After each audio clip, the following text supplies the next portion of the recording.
Thank you, Mr. Speaker, and thank you to my colleague, Anthony D'Esposito, and thank you for your service, Anthony, and for highlighting the dangers that our law enforcement face each and every day.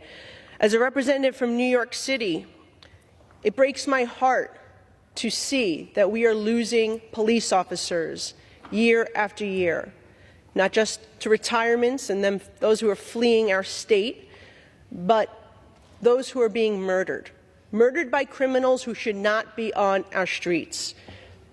We talked about how 374 police officers have been killed in the line of duty since Joe Biden became president in 2021. That includes 5 of our brave NYPD. Detective Sakos, Detective Rivera, Detective Mora, Officer Fayez, and of course the latest being Officer Jonathan Diller. We must listen to the words and the pleas of their widows, of their parents, of their family members, of their fellow law enforcement officers who are saying that this is preventable. And if we see that our police officers are not safe in cities like ours, how can the public be safe? It's truly tragic because we know it's preventable, and there are a certain number of laws that the state legislature in New York have put in place that have caused this crisis. The individuals who were responsible for the death of Officer Diller, they were career criminals. Guy Rivera, who is the one who pulled the trigger, he had 21 prior arrests, and he was still on our streets. He was most recently released from a 5-year prison stint for a drug conviction, and then he went off to parole in 2022. But he was on the streets because of a new law that the legislature passed called Less is More Act. He had parole violations, but he wasn't in jail, and that's because of the actions of our governor and the state legislature.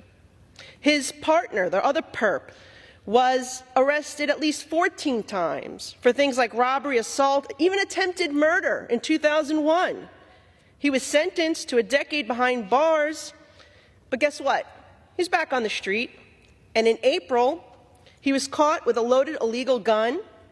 The DA sought bail, but the judge agreed on bail, but not for monitoring. And so he made the bail and was released back onto our streets again.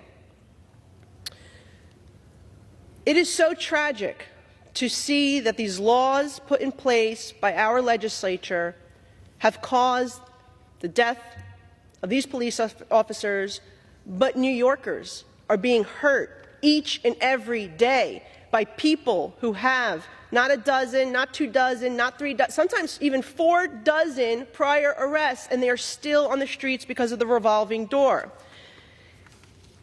We just heard of another cop who was hospitalized last week after being attacked by 6 migrants at a Target in the Upper East Side. Once again, lawlessness is taking over the streets of New York City.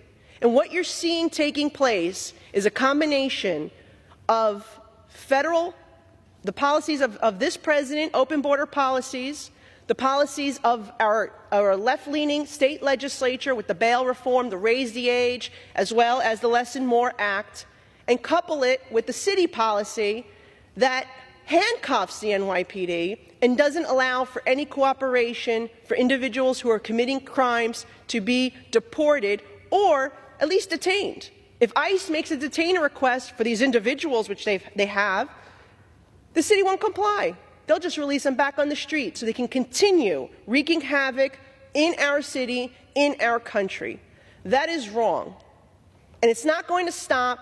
We're not going to bring public safety to the streets of the city or this country unless we change these policies.